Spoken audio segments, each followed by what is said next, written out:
Hey everyone, this is Miss Vanessa. This is a short video to show you an easy way that you can make a lacing tool for home. This is a very common activity that we will do during occupational therapy sessions with students to work on their fine motor skills. It's a great way to work on bilateral coordination. As you can see, I'm using both of my hands together. One's doing more of a skilled action, while the other is maybe stabilizing the actual cardboard. Another thing that I'm doing is I'm using my eyes and my hands together, so you're getting some really good visual motor coordination. And then another thing is that this is a really great activity for planning. So figuring out where is the next hole that you have to put the ribbon through until you get to the end. Okay, so you can see here that I used cardboard and just some ribbon.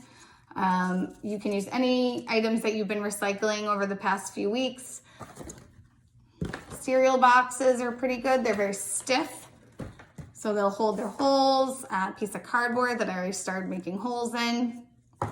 You can even use a egg holder. You can use a toilet paper roll or paper towel roll. So really just get creative. I mean, you don't even have to make it. You can just use something like a pasta strainer. If it has holes in it, that would work as well. So the first thing you're gonna do is you are going to find whatever it is you're gonna make holes in. So I'll just make them in this piece of the cereal box top. I'm gonna use a knife. You can also use scissors. If you have a hole punch, you can use that. So I usually will, obviously don't do this around the kids if you're using the knife. So I will just poke some holes. We'll just do 4. And then I'm gonna use the chopstick that I had to push it through the hole. Anything you have that's long and straight should be helpful and do the trick of making the hole larger.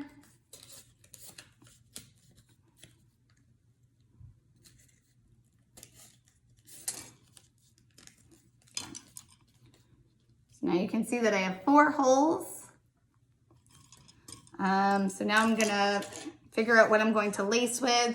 You can, if you have any pipe cleaners at home, that's a very nice way, especially for kids who don't have as much fine motor control, because it doesn't require them to manage it as much, and they can really just focus on the task of using both hands together.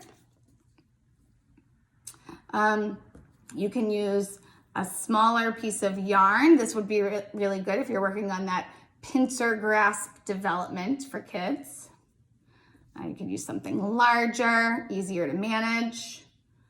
What I did here was I used a piece of ribbon and I put tape on the end to make it nice and structured. Okay. So I'm gonna use this yarn. I'm gonna tie a big knot at the end.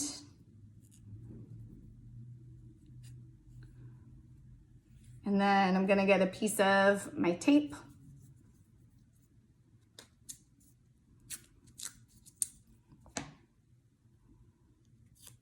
And just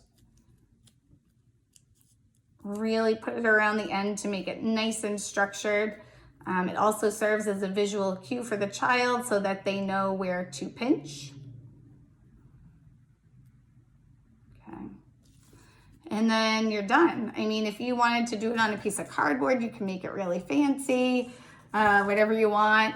But the whole point is just for them to pinch, pick it up, put through and pull, and then again, put through, pull, lace through and pull, and lace through and pull. For some of our friends who have a tougher time managing the ribbon and the actual piece of cardboard with 2 hands, what you can do as a parent or a helper is you can start by making it very simple, where you just push it through halfway and you have them pinch and pull through. And then gradually you can have them do more of the steps. Again, this is a great activity to work on those fine motor skills. It's really good for them to work on planning skills. And it's really nice because it offers a lot of repetition. So they're doing the same movements over and over and over again, and that's really helpful to help them develop their motor planning and just to work towards mastery of the skill. All right, I hope this was helpful. Again, send some pictures or videos if you guys try it at home. Post it to Class Dojo, or you can email it to us. Anything would be wonderful. We just like to know that how you guys are doing at home and that you're maybe trying out some of these different activities. See you later.